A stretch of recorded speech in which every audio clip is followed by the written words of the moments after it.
Hello दोस्तों, आपका ICIT online classes के चैनल में स्वागत है। आपको इस चैनल में कंप्यूटर के सब्जेक्ट्स के बारे में जानकारी दी जाएगी, जिसमें office application, programming languages, web technologies, RDBMS, DBMS, accounting software के संबंधित सॉफ्टवेयर को हिंदी भाषा में सिखाया जाएगा। मैं संतोष कुमार गुप्ता आपका स्वागत करता हूं। अगर आपको मेरा वीडियो अच्छा लगे तो शेयर बटन पर क्लिक करके आप इसे किसी को शेयर करें, लाइक बटन पे जरूर क्लिक करें, सब्सक्राइब बटन पे क्लिक करके बेल आइकन को सेलेक्ट करें, जिससे मैं कोई नया वीडियो बनाऊं तो उसका अलर्ट आपको तुरंत मिल जाया करे। चलिए मैं आज का क्लास स्टार्ट करता हूं। तो हम लोग सी प्रोग्रामिंग को पढ़ रहे थे। इसमें पिछले क्लास में मैंने आपको फंक्शन पढ़ाया था, जिसमें आपको ये जानकारी मिला था कि आप फंक्शन का प्रयोग कैसे करेंगे। इसमें बात आया था कि फंक्शन दो प्रकार का है, बना बनाया। एक हम लोग बनाते हैं।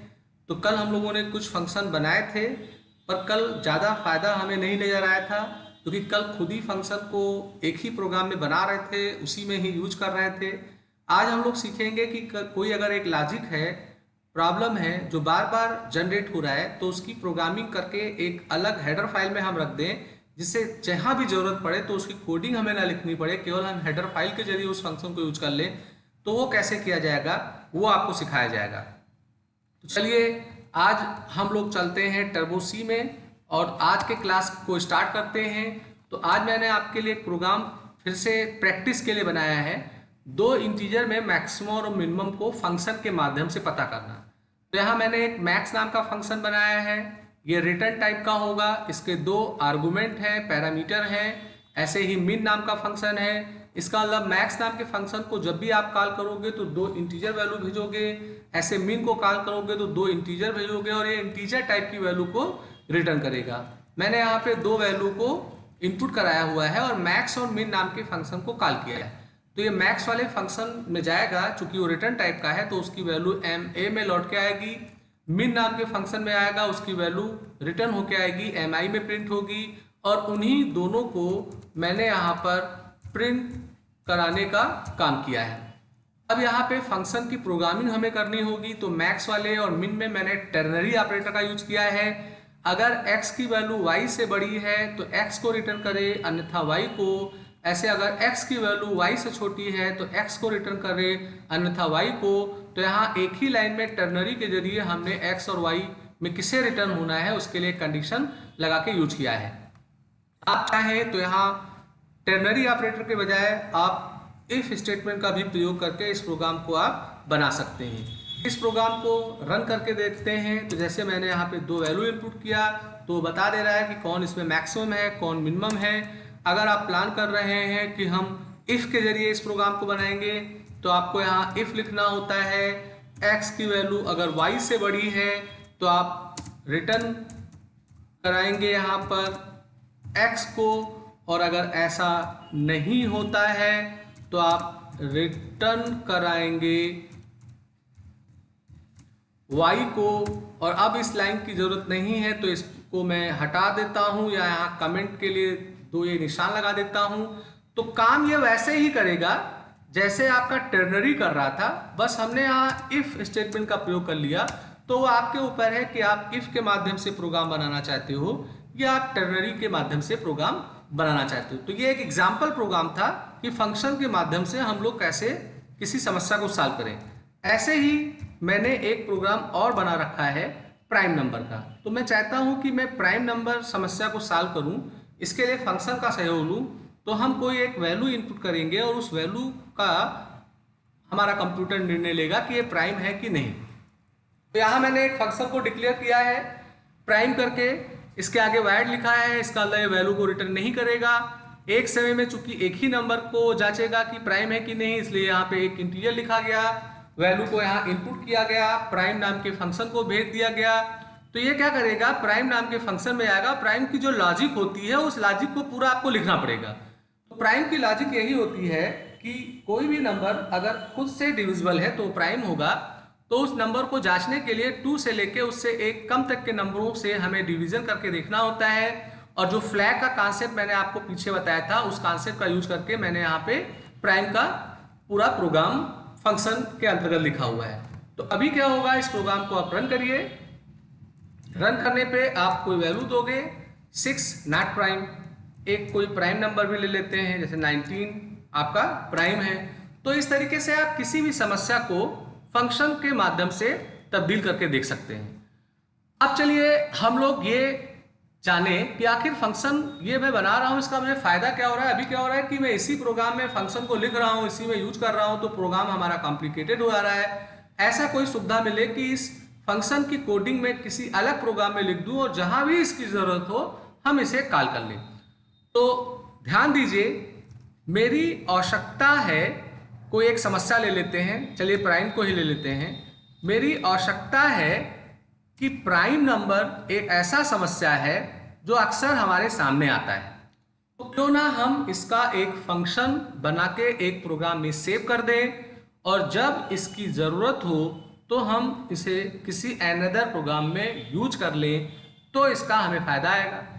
तो ऐसा प्रोग्राम जिसमें हम लोग फंक्शंस की कोडिंग करके सेव करते हैं उन्हें हम लोग हेडर फाइल बोलते हैं। तो एक तरह से कह सकते हैं कि हेडर फाइल कैसे बनता है। अक्सर एग्जाम में आता भी है कि आप एक एग्जाम्पल के जरिए हेडर फाइल बना के दिखाइए, तो वहाँ आप कोई भी ऐसे समस्या लिख के बना सकते हैं। ध्यान दीजिएगा, जब आप हेडर फाइल बना रहे होंगे तो उसमें कोई इंक्लूड कोनियो स्टडी या कोई अनदर हेडर फाइल को नहीं करेंगे, मेन फंक्शन को भी नहीं लिखेंगे। आप केवल जो लॉजिक या जो समस्या को सॉल्व करने के लिए कोडिंग लिखना चाहते हैं उसी को ही इसमें लिखना है। तो मैंने यहाँ वाइड लिखा, मैंने फंक्शन वैल्यू रिटर्न नहीं करेगा, फंक्शन का नाम प्राइम, यहाँ मैंने एक इंटीजर n लिया और आप एज्यूम कर लो कि n में वो वैल्यू है जिसको मुझे जांचना है कि वो प्राइम है कि नहीं, और ये प्राइम का मैंने यहाँ पे पूरा लॉजिक लगा दिया। तो अभी क्या होगा कि n में जो वैल्यू सप्लाई किसी दूसरे प्रोग्राम से होगी तो उसको यह जांचेगा कि वो प्राइम है कि नहीं, और फिर इसे आप सेव कमांड चला के कोई भी एक नाम देके .h लगाएंगे। जैसे मैंने यहाँ पे प्राइम .h के नाम से अपने फाइल को सेव किया है, तो आप भी ऐसे इसे सेव कर लेंगे और आगे किसी दूसरे प्रोग्राम में अगर आपको लगेगा कि हमें प्राइम को जांचना है तो आप प्राइम.h हेडर फाइल को सम्मिलित करके प्राइम नाम के फंक्शन का प्रयोग कर लेंगे और इस प्रोग्राम को केवल कंपाइल करना है, रन नहीं करना है। अगर आप रन कर देंगे तो चूंकि इसमें मेन फंक्शन है नहीं तो वो ऐसे एरर दे देगा कि हम इसे नहीं रन कर पा रहे हैं चूंकि इसे मेन फंक्शन को आपने सम्मिलित नहीं किया है। तो ध्यान देने वाली बात, नंबर 1, इसमें कोई हेडर फाइल नहीं होगा। नंबर 2, इसमें कोई मेन फंक्शन नहीं होगा। नंबर 3, इसे केवल कंपाइल किया जाएगा। नंबर 4, इसे रन नहीं किया जाएगा। नंबर 5, फंक्शन का आपने नाम क्या दिया है। नंबर 6, आपने हेडर फाइल का नाम क्या दिया है, ये आप जान लीजिए। अब आप इसको क्लोज कर दीजिए। अब सपोज करिए कि आपकी जरूरत पड़ रही है किसी नंबर को ये जांचने के लिए कि वो प्राइम नंबर है कि नहीं। तो आपको करना क्या होगा, आपको केवल नंबर इनपुट करना है। जैसे मैंने यहाँ पे नंबर इनपुट किया और नंबर इनपुट करने के बाद अब n में जो नंबर है उसे आप जांचोगे कि वो प्राइम है कि नहीं। तो आपको याद आया कि मैंने प्राइम नाम का फंक्शन बना रखा है जो प्राइम हेडर फाइल में है। तो यहाँ आप हेडर फाइल का नाम अपना जो बनाया हो वो इंक्लूड करोगे, जरूरी होगा, और यहाँ आप अपने फंक्शन का नाम लिख दोगे। तो होगा क्या कि ये n वाला जो वैल्यू है वो प्राइम नंबर फंक्शन को जाएगा और प्राइम नंबर फंक्शन इस हेडर फाइल में लिखा है, तो वहां जाके जो आपने कोडिंग लॉजिक लिखा है उसके माध्यम से वो चेक करेगा कि ये प्राइम है कि नहीं। तो इसको मैं अगर रन करके देखूं तो काम ये उसी प्रकार से करेगा जैसे पहले के प्रोग्राम कर रहे थे। तो अब ये फायदा हो रहा है कि मैंने फंक्शन की कोडिंग एक बार लिख के रख दी है। अब अगर इसकी जरूरत कहीं भी पड़ेगी तो ऐसे हेडर फाइल और ऐसे फंक्शन का नाम लिख के हम उसे यूज कर लेंगे। तो ये एक तरीका था, इसमें मैंने बिना रिटर्न वाला प्राइम का लॉजिक लगाया हुआ है और एक हेडर फाइल में सेव कर दिया है और फिर उसे मैं किसी दूसरे प्रोग्राम में यूज कर रहा हूं। तो ये एक इसका तरीका है। अब मैं ऐसे ही एक एग्जांपल आपको और बता रहा हूं जिसमें मैं रिटर्न टाइप वाले फंक्शन के जरिए एक हेडर फाइल प्राइम नंबर के लिए बना रहा हूं। तो मैं क्या करूंगा, ओपन करता हूं अपने प्राइम1.h को तो चूंकि मैंने इसे सेव कर रखा है एक अनदर डायरेक्टरी में, इसलिए ये नहीं मिल रहा है, तो मुझे उसका पाथ यहां पर देना होगा। ये इंक्लूड के अंदर है, तो इंक्लूड के अंदर है, यहां मैंने लिखा prime1.h। तो देखिए यहां एक और विशेष बात का ध्यान देना होगा कि जो आप हेडर फाइल बनाओगे, उस हेडर फाइल को आपको इंक्लूड नाम के डायरेक्टरी में सेव करना होगा। ये क्यों सेव करना होगा? क्योंकि यहाँ ऑप्शन मेनू में अगर आप आए तो यहाँ एक डायरेक्टरीज करके कमांड होता है, तो यहाँ पे ये लिखा हुआ है इंक्लूड और एक पाथ दिया हुआ है। इसका मतलब जितनी भी हेडर फाइलें होंगी प्रोग्राम को कंपाइल करने पे, जितनी भी हेडर फाइलें होंगी उनको कंपाइलर इस पर्टिकुलर फोल्डर में सर्च करेगा।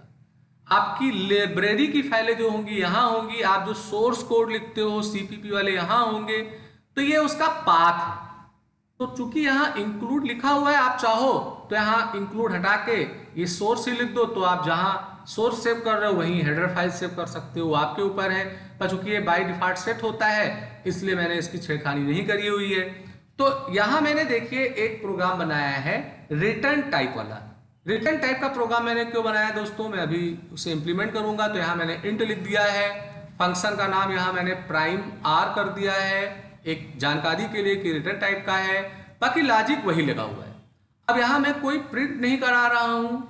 अगर हमारा नंबर प्राइम है तो मैं रिटर्न करा दे रहा हूँ उसी नंबर को, और अगर प्राइम नहीं है तो यहाँ मैं रिटर्न करा दे रहा हूँ 0 को। चूंकि यहाँ इंटीजर लगा हुआ है इसलिए रिटर्न हमें अनिवार्य रूप से कराना है। तो अगर हम यहाँ एल्स वाला पार्ट ना लिखते, केवल इफ में रिटर्न कराते, तो हमें कंपाइलर एरर दे देता कि आप रिटर्न करिए। इसीलिए एल्स में मैंने रिटर्न 0 लिखा है। रिटर्न 0 इसलिए लिखना पड़ा क्योंकि नंबर अगर प्राइम नहीं है तो नंबर ना रिटर्न होके 0 हमें रिटर्न मिलेगा, और अगर नंबर प्राइम है तो वो नंबर हमें रिटर्न मिलेगा। तो ये रिटर्न टाइप का मैंने प्रोग्राम बनाया है। रिटर्न टाइप का प्रोग्राम का मैं प्रयोग करूंगा। क्यों रिटर्न टाइप का ही बनाया है मैं उसे दिखाऊंगा। तो अगर आप देख पा रहे होंगे इसमें भी हेडर फाइल नहीं है, मेन फंक्शन नहीं है, इसको भी केवल आप कंपाइल करेंगे और रन नहीं करेंगे। इसका जो हेडर फाइल है उसका नाम prime1.h है, तो उसको सेव आपको याद रखना होगा। तो चलिए एक प्रोग्राम में, अनदर प्रोग्राम में मैं इसका यूज करता हूं। तो अनदर प्रोग्राम चूंकि मेरे सोर्स में है तो मैंने एक फंक्शन का प्रोग्राम यहां बना रखा है। तो देखिए इसमें मैं क्या करना चाहता हूं, इसमें मैं करना चाहता हूं कि मैं एक नंबर दूंगा। मान लो तो मैंने नंबर दिया 10, तो 1 से लेके 10 तक के बीच जितने प्राइम नंबर हैं उनका मुझे सम चाहिए। तो यहां अगर आप देखें तो मैंने पहले नंबर इनपुट कराया, फिर एक लूप चलाया 1 से लेके n तक, और यहां मैंने सम नाम का फंक्शन यूज किया है, और अपने प्राइम आर रिटर्न वाला जो फंक्शन बनाया था उसको मैंने कॉल किया है और आई की वैल्यू भेजी है। ये क्या करेगा, प्रत्येक आई की वैल्यू को प्राइम आर नाम के फंक्शन में ले आएगा, और वहां रिटर्न करके जो वैल्यू आएगी वो सम में जुड़ेगी। तो याद करिए, तो मैंने पीछे रिटर्न n और रिटर्न 0 लिखा था। तो अगर प्राइम नंबर होगा तो रिटर्न n माने वो नंबर रिटर्न करेगा, और अगर प्राइम नहीं होगा तो 0 रिटर्न करेगा। तो यहाँ रिटर्न टाइप का इसलिए मुझे बनाना पड़ा क्योंकि यहाँ से आई की वैल्यू जाएगी उस पर्टिकुलर हेडर फाइल में, और वहां वो प्राइम है कि नहीं वो नंबर हमें इस प्रोग्राम में वापस लेके लाना होगा, तभी तो वो सम करेगा। अगर वो रिटर्न टाइप का ना होता तो ये वैल्यू यहां से जाती और वहीं पे ही रह जाती, वहां से कोई वैल्यू नहीं आती, तो उस वैल्यू को हम यहाँ यूज कैसे करते। इसलिए यहाँ मस्ट है कि आप रिटर्न टाइप का प्रयोग करें फंक्शन। और चूंकि ये prime1 में सेव है इसलिए मैंने यहाँ पे prime1 का प्रयोग किया हुआ है। तो अब जब इस प्रोग्राम को आप रन करोगे तो मान लो आपने दे दिया यहाँ पे 100, तो ये क्या करेगा कि 1 से लेके 100 तक के बीच में जितने प्राइम नंबर हैं उन्हीं ही नंबरों का योग आ रहा है। अब अगर आप प्लान कर रहे हैं कि हमें ये प्रिंट करके भी दिखा दे कि वो प्राइम है कि नहीं जो मैं डाल रहा हूं नंबर, तो यहां मैंने दे दिया, मान लेते हैं कोई छोटा नंबर देता हूं 12, तो 12 में अगर आप देखो 1 2 3 ये प्राइम नंबर थे तो ये एज इट इज रिटर्न हो गए। 4 प्राइम नहीं था इसलिए 0 आया, 5 प्राइम है 5 आ गया, 6 प्राइम नहीं है इसलिए 0 आया। तो जो प्राइम नहीं होंगे वहां आपको रिटर्न होके 0 मिलेगा, जो प्राइम होंगे वो वही वैल्यू रिटर्न है हो जाएगी और उसका वो सम दे देगा। तो यहाँ अगर हम रिटर्न टाइप वाला ना बना रहे होते तो ये प्रोग्राम नहीं बन पाता, चूंकि हमें उन नंबरों की जरूरत पड़ रही है जो जो हमारे प्राइम नंबर हैं। तो ऐसी कोई विशेष परिस्थिति आ जाती है जहां हमें वैल्यू को रिटर्न कराना होता है, तो उस वास्ते हमें यहाँ रिटर्न कराना होता है। पर ज्यादातर के जो प्रोग्राम बनते हैं वो बिना रिटर्न वाले ही बनते हैं, उन्हें मैं बार बार बोल रहा हूं। जैसे मैंने यहाँ बिना रिटर्न वाला बनाया है, तो आप भी कोशिश करिएगा कि अपने तरफ से कोई प्रोग्राम, कोई समस्या लीजिएगा और उसे ऐसे हेडर फाइल में सेव कर दीजिएगा, फिर उसे दूसरे किसी प्रोग्राम में कॉल करके यूज करिएगा। तो ये एक बेसिक फायदा होता है हमारे फंक्शन का, जिसे मैंने इम्प्लीमेंट किया।